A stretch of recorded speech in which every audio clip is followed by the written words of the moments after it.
guys, it's Katie Fawn, and today I'm going to be taking you all through my everyday makeup and skincare routine. The first thing I like to do is I always pull my hair out of my face because I can't stand trying to get ready and having my hair in my face. Hydration is key. The other thing I like to do before I start is I always sanitize my hands or wash them, whatever is readily available, and I always use fragrances that smell like men. I think the most important thing whenever you're doing your makeup and skincare is starting off with a really nice base. So I always start with these Green Hero calming pads from CosRX. I just kind of pat that around my face. These are really gentle, and then I just rub it in. I've been having a lot of breakouts recently, and so these have really helped calm down my redness and make my face look not so irritated. I then go in with my favorite moisturizer. This is the Cerave Moisturizer, and I like it because it has niacinamide, and it just leaves my skin looking really healthy and hydrated.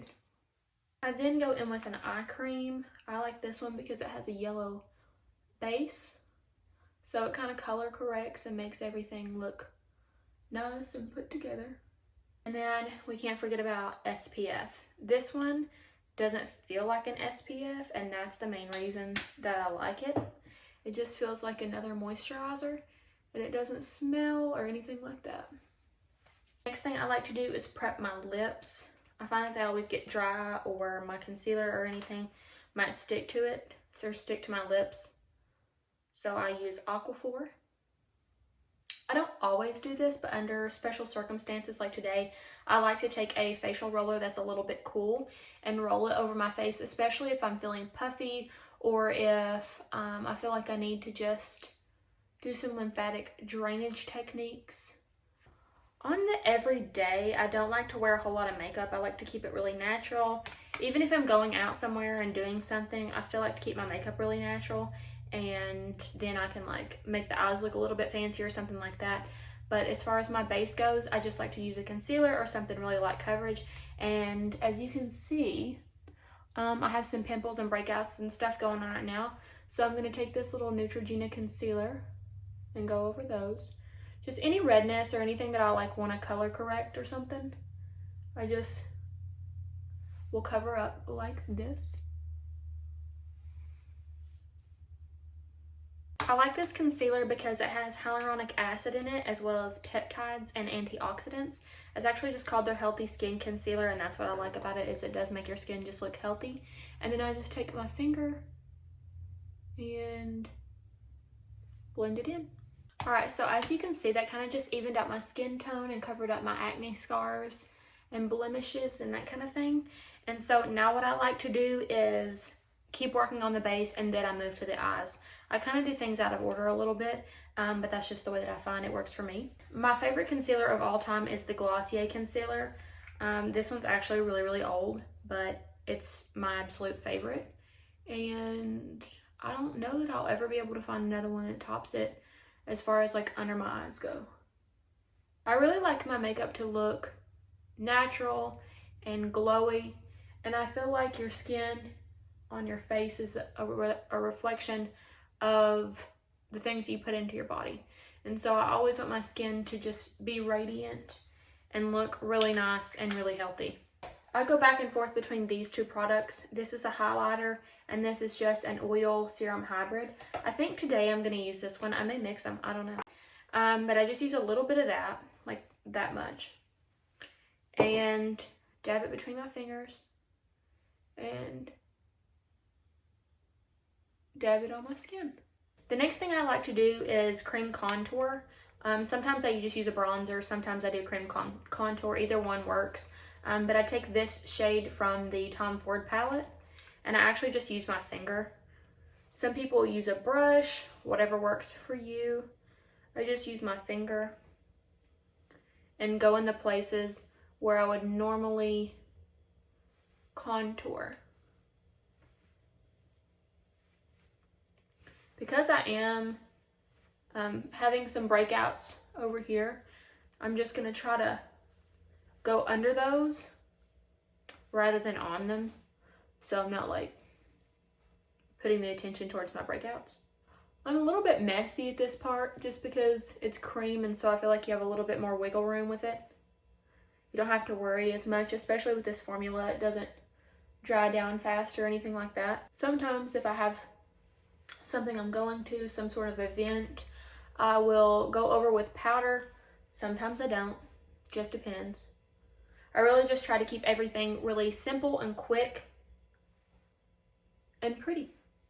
I am going to go in with a bronzer over this just because I'm looking a little pale.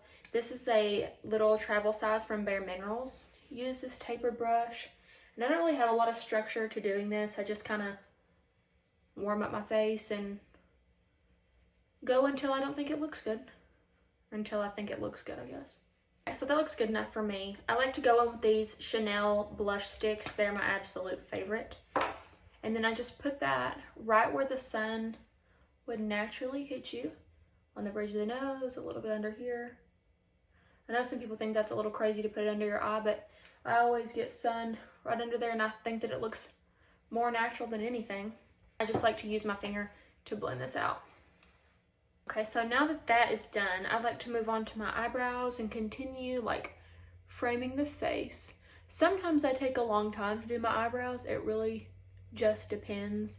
I actually hate doing them. It's my least favorite part of my makeup and skincare routine is doing my eyebrows, but they frame the face. I certainly don't like draw them on or anything. I just kind of fill in the gaps. I have a scar in this eyebrow, so that's what I'm filling in. What I've been doing recently and actually really enjoying is just using a bar of soap to finish off my eyebrows. Sometimes I use brow gel, sometimes I use soap. It just depends. And then I'm done. Recently, I've been really enjoying wispy lashes instead of like big, really long lashes. And so I'm gonna go in and curl them and then put on a really like natural mascara. Alright, so I'm gonna go in with this mascara. It's kind of dry and I think it's pretty old actually, and so that's why it just makes everything look really nice and wispy. Just natural. Sometimes I like to drag it out on the end like that, just so it looks a little bit more wispy. So I actually just apply one coat of that, and then I like to go in with my eyeshadow, whatever eyeshadow I'm using, and then do my eyeshadow, which I know is like a little bit out of the ordinary and not like what, you know, people normally do. But I find that whenever I have my mascara on, I'm better able to see like the actual shape of my eye and what it's going to look like whenever it's all put together. So now I'm going to use my eyeshadow palette, which I've had since, I don't know, I think I've had this eyeshadow palette for 5 years. And I'm just going to take like a taupey kind of shade and go in my crease. Normally, I don't even do this. I just stop after the mascara and that's it. But if I'm feeling fancy, do this. I find that doing it does make my eyes look a little like bigger, but maybe that's just me. Sometimes I like to look down while I'm doing my eye makeup too. So, you know, if you close your eyes and you're out eating and you're looking at the menu or something, you can see what other people are seeing, because sometimes it looks crazy. Okay, so then I take the lightest colors that I can find and I just put that on the inner corner. Makeup artist told me that light colors go where you want to brighten and darker colors go where you want to sink away. And you always want to bring forward and bring light to the front of your eyes so that that's where the light catches and that's what people pay attention to, rather than like the creases and crevices of your face. So that's it for the eyes. I actually don't like to wear lipstick most of the time, especially now since we have to wear masks all the time. But I don't like it because I feel like it gets everywhere and I can't find a shade that fits me perfectly. So I just usually go in with a lip liner. And I find that because this color is so similar to my actual lip shade, I can just kind of mix it with my Aquaphor and it looks like I'm wearing lipstick. Alright, so the final and most important thing that I do in my routine is I always finish off, even if I'm staying at home, with perfume or cologne, whatever I'm feeling. And I always mix these two, which are my absolute favorites and smell literally heavenly together. It's the Mason Margiela Jazz Club, and then the Fresh Cream and Warm Cashmere from Philosophy. Alright, so that is it. That is my everyday glowy skincare and makeup routine. Thank you so much for watching, and I hope you enjoyed.